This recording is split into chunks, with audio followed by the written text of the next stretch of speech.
इतिहासात काही प्रसंग असे असतात जे फक्त ऐकले जात नाहीत तर ते अनुभवले जातात. आग्र्याची भूमी, मुघल सत्तेचा गर्व आणि त्या गर्वाला हादरवणारा सिंहाचा छावा शंभूराजे. शंभूराजे आबासाहेबांसोबत आग्र्याला आले. राजमेंढे रूप, डोळ्यात तेज आणि चालण्यात स्वाभिमान. संपूर्ण दरबार त्या मराठा राजकुमाराकडे आदराने पाहू लागला. औरंगजेबाचा मुलगा अकबर घोडेबाजीचा सराव करत होता. शंभूराजांचा पराक्रम पाहून अकबर भारावून गेला आणि त्याने थेट शंभूराजांसमोर पैज लावली.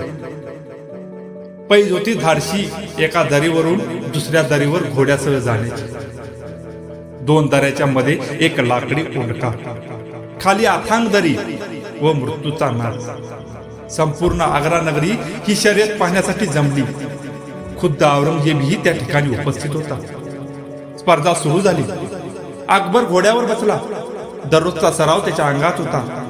घोड्याला टाच मारली आणि क्षणात घोडा दरी पार करून दुसऱ्या टोकावर पोहोचला. दरबारात एकच जल्लोष. आता वेळ होती शंभूराजांची. शंभूराजांनी एक क्षणभर औरंगजेबाकडे पाहिलं. त्या नजरेत भीती नव्हती, होता फक्त आत्मविश्वास. पापणी लवते न लवते तोच घोड्याला टाच मारली. क्षणार्धात शंभूराजे दरी पार करून अकबराजवळ पोहोचले. पण इथेच ते थांबले नाही. शंभूराजांनी अकबराला घोड्यावर बसवलं आणि त्याला सुरक्षितपणे परत दरी पार करून औरंगजेबासमोर आणून उभं केलं.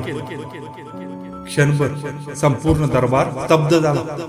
मुघल सरदार अवाक झाले आणि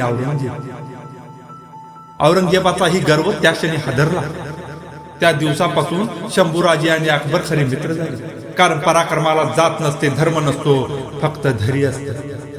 शंभूराजांचा पराक्रम पाहून औरंगजेब उद्गारला, ए सिवा का चोरा संभा इतिहास रचेगा. हो, इतिहास रचला माझ्या धन्यानं. असा इतिहास ज्याला पाहून औरंग्यालाही मुजरा करावा लागला. म्हणूनच शंभूराजे हे फक्त शिवरायांचे पुत्र नव्हते, ते स्वतः इतिहास होते.